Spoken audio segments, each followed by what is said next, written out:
সবই তো এখানে বাইনারি হয়। এখানে বন্যার চোখ আছে, বন্যা যে চোখ দিয়ে দেখে তাতে তৃণমূল বাদ দিয়ে সব যে বাড়িগুলো আছে সেগুলোতে জল ঢোকে, সেগুলোকে তো ভেঙে দেওয়া হয়।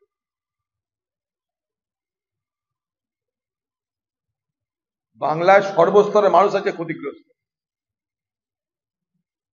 কিন্তু ত্রাণটা দেওয়া হবে সরকারের পক্ষ থেকে, সেখানেও চলছে লুটপাট, চুরি চামারি।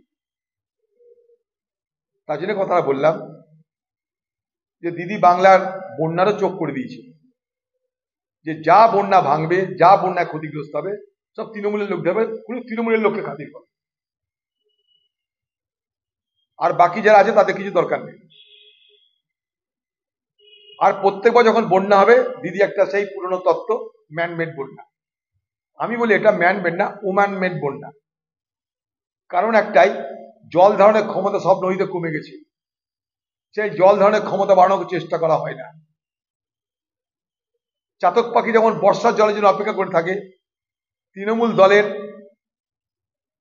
ঠিকাদাররা সেরকম এই বন্যা আর ভাঙনের জন্য অপেক্ষা করে থাকে।